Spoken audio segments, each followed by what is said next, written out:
crowds came in record numbers and filled stadiums across the nation. They came with great expectations and were not to be disappointed.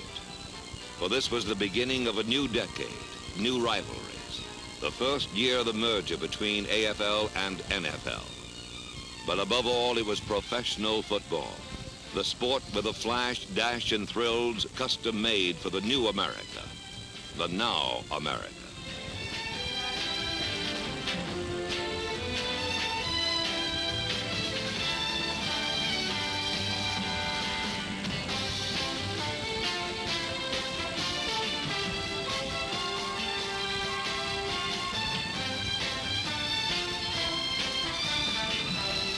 In 1970, pro football had grown so big that it bubbled over to weeknight contests. Sellouts, every one. In 1970, more people watched pro football than ever before, and many of them will long remember that this was the year the game renewed itself. The year when all the elements of excitement came together in perfect amounts to make 1970 that one vintage year.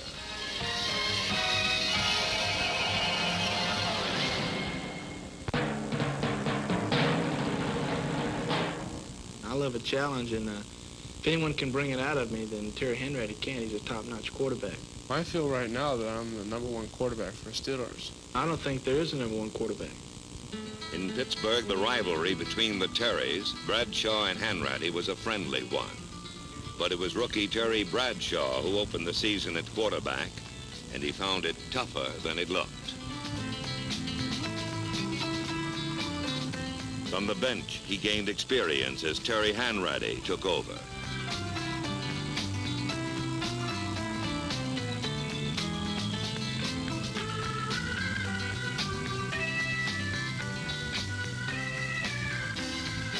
But in the end, they alternated, the friendly rivalry unsettled.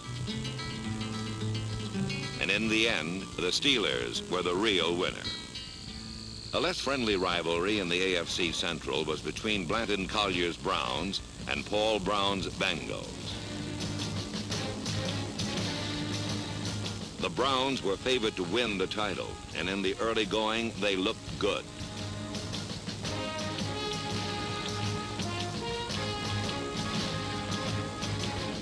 Their win over the Bengals came as no surprise.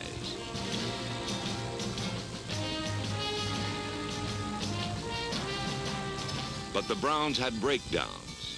They weren't nearly as strong as everyone had thought.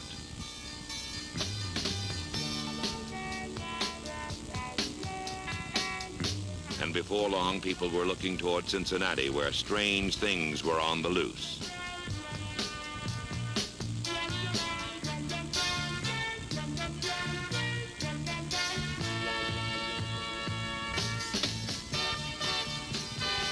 The Bengals had lost 6 of their first 7 and were considered out of the title picture. But suddenly they regrouped and began to devastate everything in sight.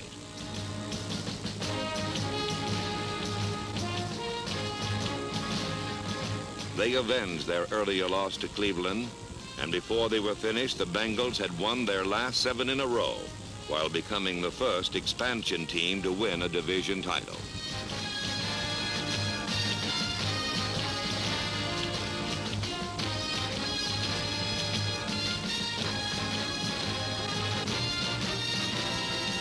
So while Cleveland ended the season in mud and misery, the Bengals carried coach Paul Brown into the playoffs.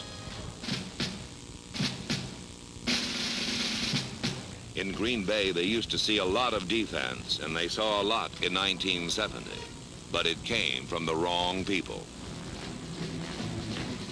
For Bart Starr and the pack, it appears there will be no coming back. Not for a while, anyway. In Chicago, the Bears had a kickoff return man named Cecil Turner, who tied a record by running 4 kickoffs back for touchdowns.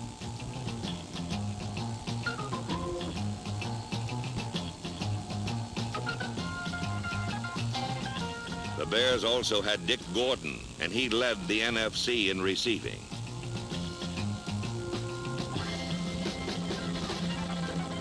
But above all, the Bears had Mr. Defense. Dick Butkus.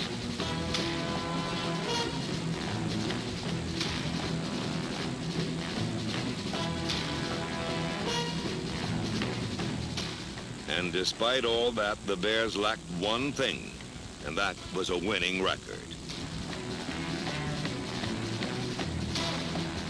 In Detroit, the Lions showed good balance, but defense was their key to victory, and defense got them 10 wins.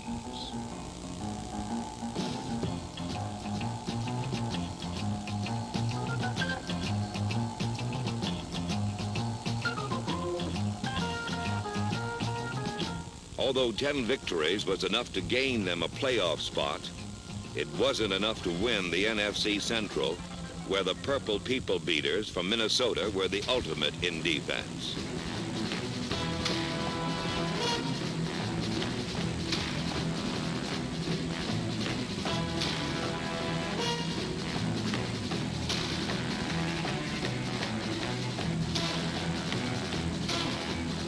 The Vikings allowed only 143 points. Their 12-2 record was the best in the NFL, thanks to a defense which scored almost as much as the offense.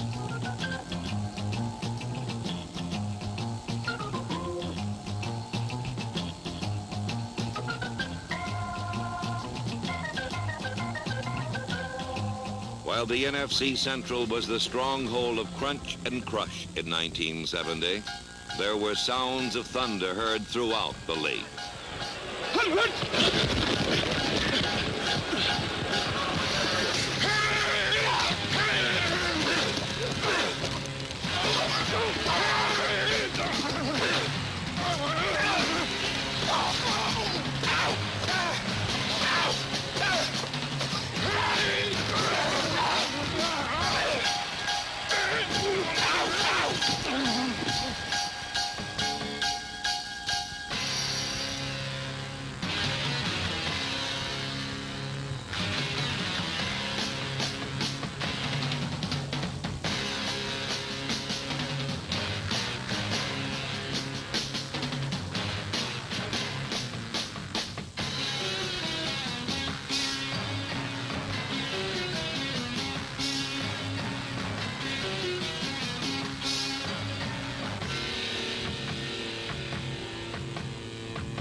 The miracle men of the AFC West resided in Oakland.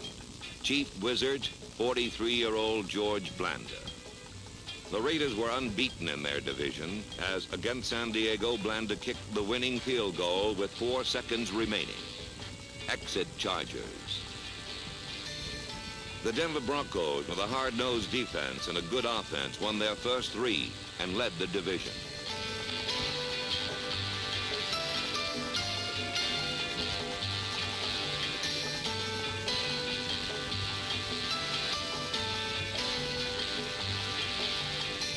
Then they met the Raiders and went home victims of shell shock.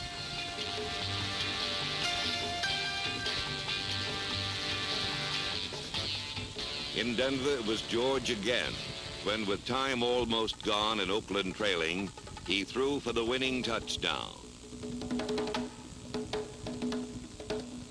Exit Broncos. And it was the perils of George Blanda again when Oakland trailed the Browns with less than a minute.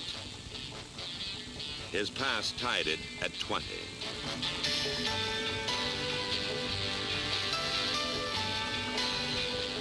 His 52-yard field goal cleared the posts with only 3 seconds remaining.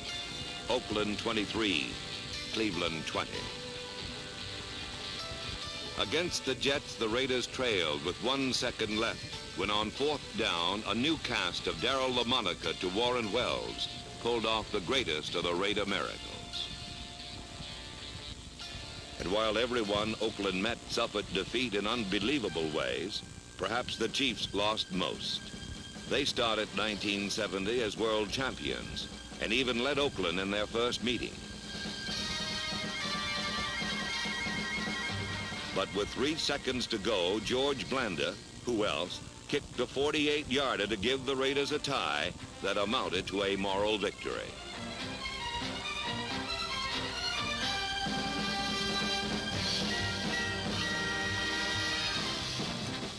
And when the two teams met in the game that decided the AFC West title, the Chiefs played as if they knew they were doomed.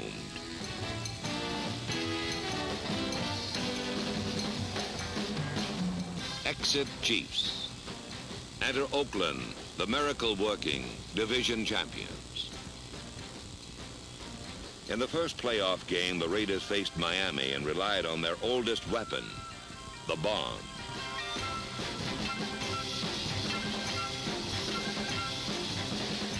They downed the Dolphins 21-14 and headed for the AFC Championship.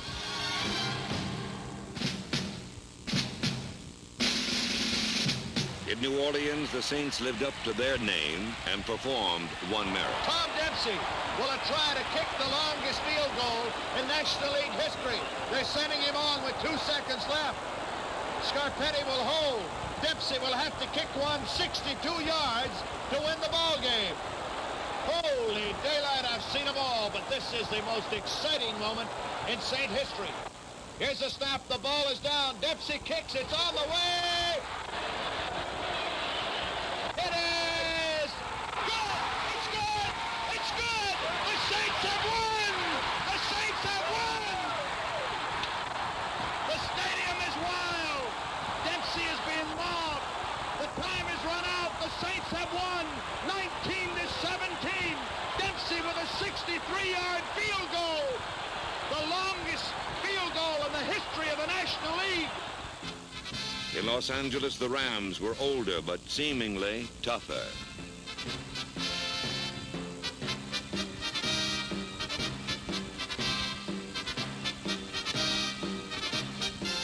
Their defense humbled most opponents, but couldn't contend with the NFL's Cinderella team, San Francisco.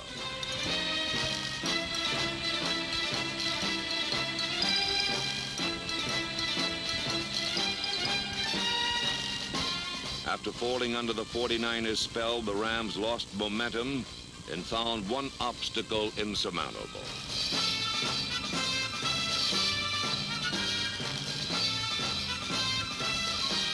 For in San Francisco, there was a John Brody, a Gene Washington, and a team that found the grass slipper comfortable.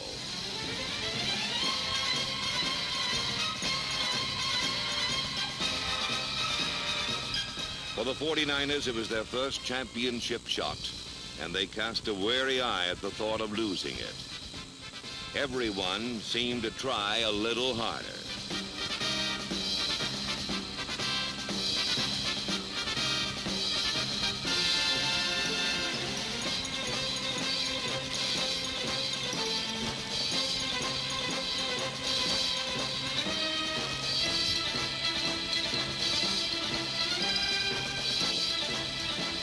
All year they were tough, but never any tougher than when in a frigid playoff game with the Vikings in Minnesota, they came away with a 17-14 victory.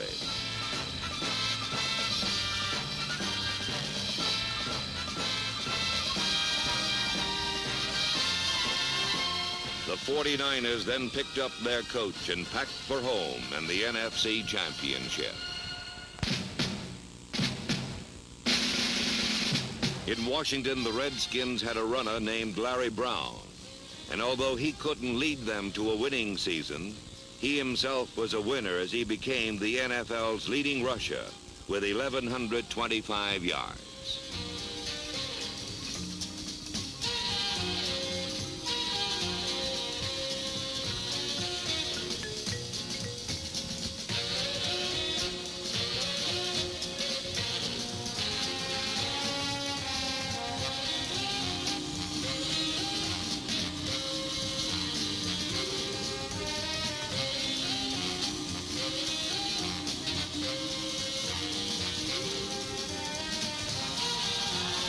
St. Louis had MacArthur Lane, and behind his powerful style, the Cardinals led in the NFC East.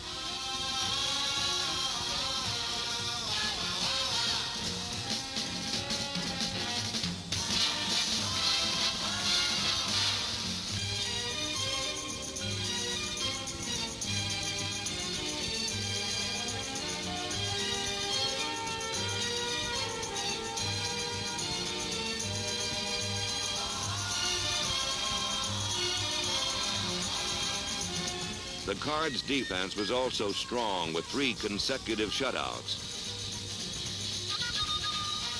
including a 38-0 rout of Dallas.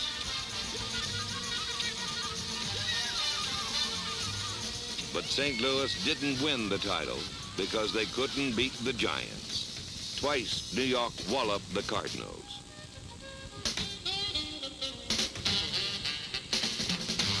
The Giants themselves had a shot at the title behind the flashing blue shoes of Ron Johnson, who became the first Giant ever to rush for over 1,000 yards in a season.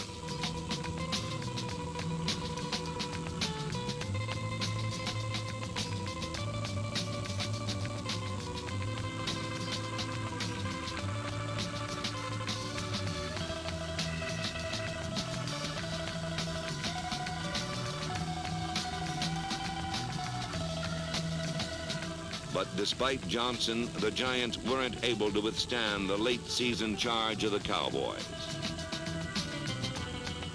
In the early going, Dallas was crushed by the Vikings, 54-13.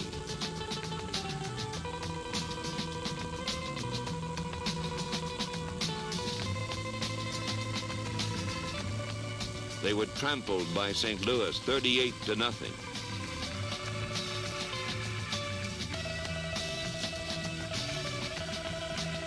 They had been rated as favorites, but had taken a ride on the chute to nowhere.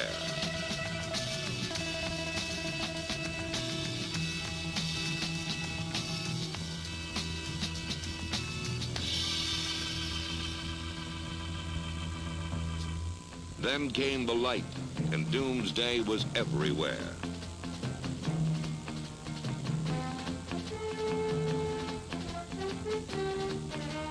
Coach Tom Landry revamped his offense, and Bob Hayes became the man to catch.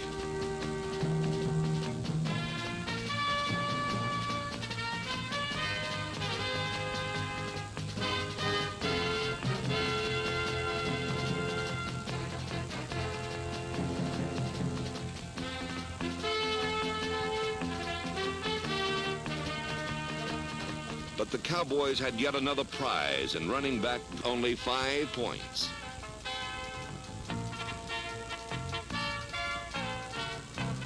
In the end, 5 points was all they needed, for their defense held Detroit scoreless.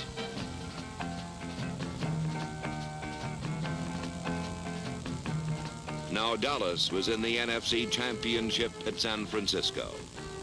And finally, the Cowboys proved they could win the big one.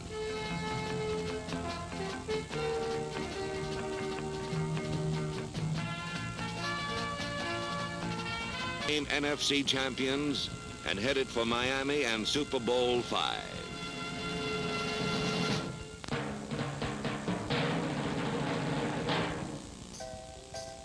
In Boston, it used to be fun being a quarterback.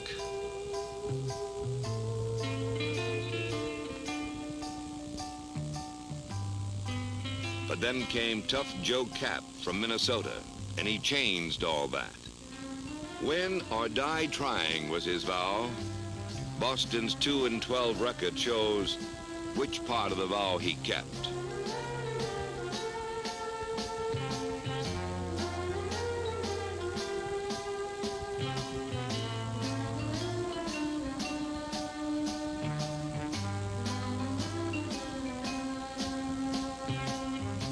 Which leaves one question. Why would anyone want to be a quarterback in Boston? Perhaps Jim Plunkett knows. In Buffalo, rookie Dennis Shaw became the 13th quarterback in 2 years, and he was superb. He finished 3rd in the conference in passing.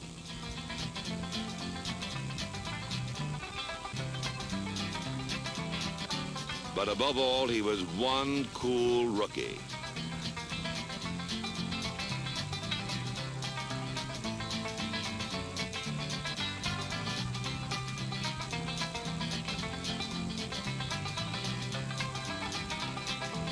In 1970, Dennis Shaw proved that, barring injury, Buffalo's quarterback problems are over. In New York, the Jets couldn't bar injury. And of all people, it was Joe Namath who was out for the year with a broken wrist.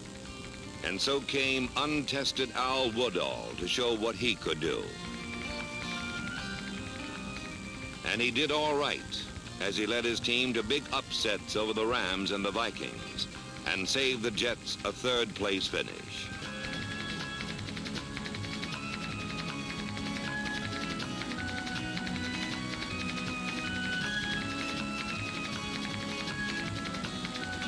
In Miami, new coach Don Shula had Bob Griese, the scrambling man extraordinary.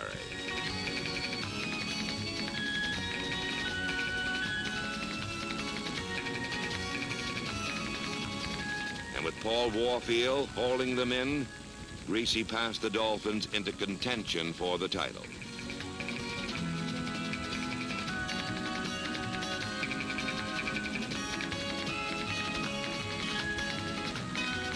He could afford to smile.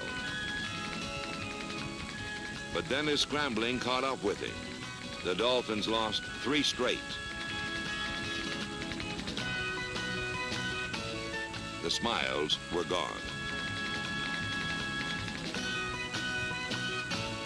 But Bob Griese came back and led the Dolphins to a 10-4 record and a playoff spot, which wasn't bad for a young expansion team.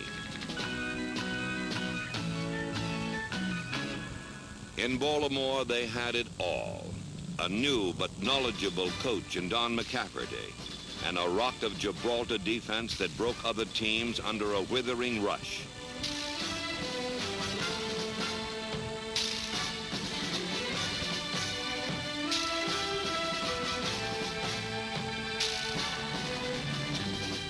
But above all else, in Baltimore, they had number 19, John Unitas.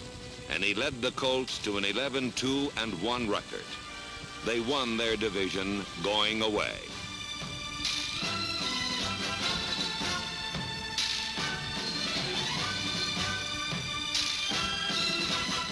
In the first playoff game against the Bengals, they had little trouble and won 17-0.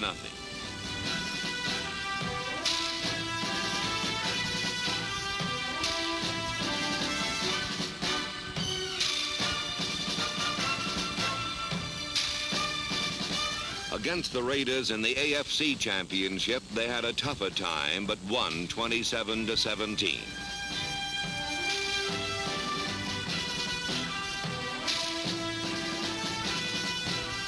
And for the Colts, the next stop was Miami and Super Bowl V against Dallas. Both teams had things to prove, and both played a tough game. The winner in the 1970 season's championship was still in doubt with only 9 seconds remaining. And then rookie Jim O'Brien's field goal put an end to 1970. The Baltimore Colts were world champions.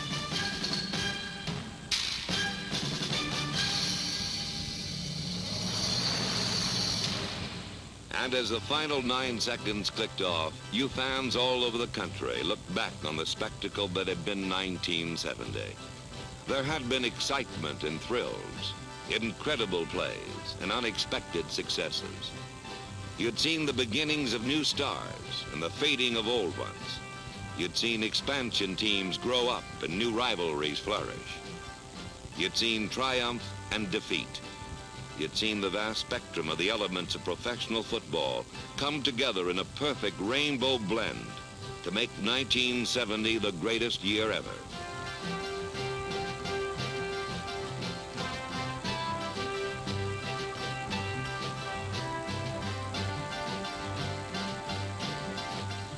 And years from now, when the conversation drifts to football, you'll look back and you'll say to yourself, yes, I remember 1970, and if ever there was one, 1970 was that one vintage year.